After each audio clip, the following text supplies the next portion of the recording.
Finally इस समय हम भवानीपटना आ चुका हूँ। यहाँ पे एक मीडिया से मिल चुके हैं सर, और ये हमारा भी इंटरव्यू लिया और इनसे कुछ भवानीपटना के बारे में जानना चाहूँगा।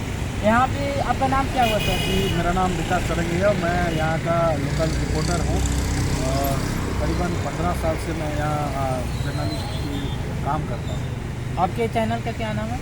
जी, मैं जी न्यूज़ में हूँ। जी न्यूज़। जी न्यूज़ का कलाहांडी डिस्ट्रिक्ट करेस्पोंडेंट हूँ और करीबन 15 साल से यहाँ रिपोर्टिंग करता रहा। यहाँ के भवानीपटना के बारे में कुछ बताइए। जी, भवानीपटना यानी कि कलाहांडी डिस्ट्रिक्ट में जाता है और उड़ीसा की क्षेत्र में जाता है।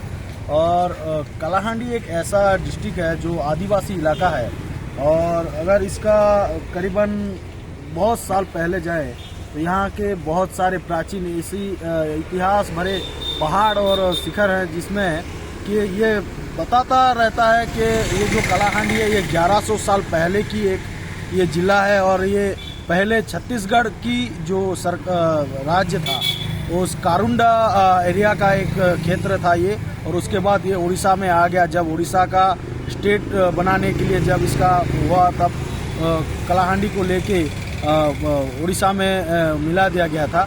और अगर इसकी कल्चर के बारे में बात करें तो यहाँ आदिवासी संप्रदाय के लोग ज़्यादा रहते हैं और यहाँ विशेष करके 2-3 पूजा रहता है आदिवासियों का। एक होता है यहाँ का जो इष्ट देवी हैं माँ माणिकेश्वरी, उनका छतर यात्रा सबसे बड़ा यात्रा होता है और साल में माँ माणिकेश्वरी का जो विजय प्रतिमा छतर होता है वो मंदिर से निकल के यहाँ मंदिर से पश्चिम की ओर एक 3 किलोमीटर दूर में एक पहाड़ है, वहाँ पे जेनाखाल बोल के एक जगह है, वहाँ से माँ माणिकेश्वरी का छतर जो गड्ढा होता है गड्ढा से अपने आप निकलता है और उसको जब पूजक जो होता है वो उसको अपने कंधे में बिठा के माँ की छतर विजय प्रतिमा छतर को लेके मंदिर की ओर निकलता है। करीबन 3 किलोमीटर दूर आप देखेंगे तो रास्ते भर जो बलि पड़ता रहता है, जो आदिवासी का विश्वास का देवी है माँ माणिकेश्वरी, लोग अपनी मानसिक करते रहते हैं कि कभी हमारी जो मनोकामना पूरा हो, और मनोकामना पूरा होने के बाद हम ये अर्पण करेंगे, माँ को अर्पण करते हैं। ये तो गया माँ माणिकेश्वरी का एक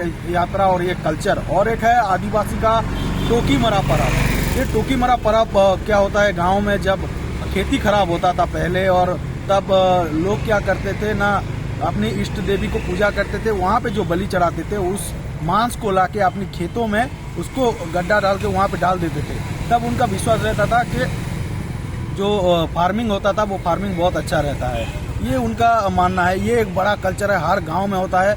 और जेना बलि बोल के एक बलि भी डालते हैं वो, क्योंकि जो भैंस होता है भैंस को करीबन 3 साल पहले उसको पूजा करके छोड़ देते हैं और वो 3 साल तक वो उस भैंस हर जगह जाता है, किसी का भी फसल खाता है उसको कोई मना नहीं करता। वो एक भैंस किसी का भी फसल खा ले वो उसको कोई मना नहीं करता है। 3 साल के बाद उसको बलि चढ़ाते हैं और उसके बाद करीबन देखते हैं तो 1 साल के 2 साल के बाद जब उसका पूजा होता है तो लोग उसको उस बलि देते हैं और उसका मांस को लेके अपनी जो फार्मिंग होता है जिस जगह पे वो लोग फार्मिंग करते हैं उस जगह पे लाके उसको पूजा करते हैं और छोड़ते हैं, क्योंकि विश्वास है उसका मांस को लाके अगर अपनी खेत में अगर उसको डालेंगे तो करीबन देखेंगे तो जो फसल आता है फसल उपजाऊ रहता है और अच्छा फसल होने के कारण वो लोग जो कलाहांडी एक देवी का इलाका है तभी ये यहाँ पे माटी को पूजा किया जाता है, अपनी भूमि को पूजा किया जाता है, इसलिए उसको शाक्त परंपरा बोल के यहाँ पे माना जाता है। कौन कौन से यहाँ पे आदिवासी रहते हैं? यहाँ पे ज़्यादातर के कुटिया कंद आदिवासी रहते हैं और झरनिया कंद बोल के एक आदिवासी रहते हैं, जो कि हमारे कलाहांडी और रायगढ़ के बीच में एक पहाड़ है, आपने सुना ही होगा, जिसको बहुत बड़ा कंपनी अगर कहेंगे तो राष्ट्र का सबसे बड़ा कंपनी वेदांता ने लेने की सोचा था। और जब से आदिवासी लोगों ने उसको विरोध किया, न्यामगिरी बोल के एक जगह होगा जहाँ से कि राहुल गांधी ने अपना राजनीतिक जीवन भी शुरुआत किया था उस लड़ाई से। राहुल गांधी आप देखते हैं कांग्रेस का इतना बड़ा नेता, वो भी यहाँ से अपना राजनीति का जीवन शुरू किए थे न्यामगिरी को लड़ाई लेके। वहाँ पे आदिवासी रहते हैं, झरनिया कंद और डोंगरिया कंद। ये करीबन 1200 साल पहले से ही उसका जो पीढ़ी दर पीढ़ी वहाँ से रहते आ रहे हैं और वो प्रकृति को पूजा करते हैं। उनका कल्चर है वो प्रकृति को पूजा करते हैं। उनका कोई मूर्ति नहीं है, कोई देवा देवी का कोई मूर्त नहीं है, कोई धर्म नहीं। उनके पास कोई धर्म नहीं होता है, कोई पूजा का कोई मंदिर नहीं है, उनका कोई मूर्ति नहीं है, लेकिन वो लोग पूजा करते हैं। पूजा किसको करते हैं ना, उन्होंने नियमगिरी को नाम दिया है नियम राजा। उनका विश्वास है कि नियम राजा जब तक ठीक है और नियमगिरी जब तक ठीक है, नियमगिरी में जब तक माइनिंग नहीं हो रहा है, नियमगिरी में जिस दिन तक के पहाड़ और पर्वत, पेड़ पौधे हैं, झरने हैं, उस दिन तक के कलाहांडी ठीक है। ये उन लोगों का मानना है। किस साइड है ये आप भवानीपटना से लांजीगढ़ जाएंगे, वेदांत कंपनी देके उधर से फिर जाना पड़ेगा आपको नियमगिरी पहाड़, जो पैदल चलना पड़ेगा ऊपर आपको करीबन 5 से 6 किलोमीटर।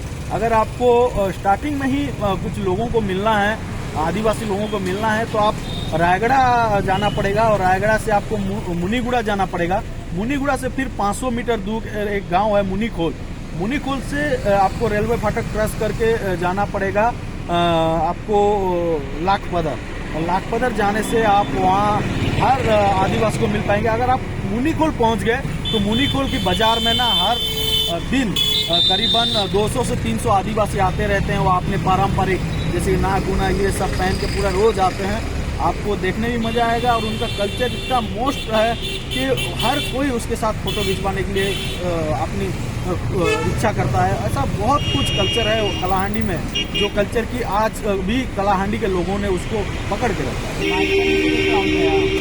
है। मालकानगिरी भी वैसे ही आदिवासी इलाका है और ज़्यादा से वहाँ पे उसका कल्चर भी बहुत अच्छा है। वहाँ पे एक पूजा भी बहुत बढ़िया पर्व होता है। जैसे कि हमारे 4-5 तारीख को ख़त्म हो गया, उनका एक बहुत बड़ा पर्व था और उस पर्व में भी पूरा आदिवासी का आप टिपिकल देखोगे। और सबसे बड़ा एक होता है, एक फेस्टिवल होता है मालकानगिरी में कि आप जैसे कि पहले होता था, एक पर्व में जाएंगे और वहाँ पे जो लड़का किसी भी लड़की को चूज करता है उसको लेके जाता है। ये एक पर्व है मालकानगिरी में, आज भी ऐसे उसको पकड़ के रखे हैं, जो पुराने कल्चर को पकड़ के रखे हैं लोग। बहुत बहुत धन्यवाद।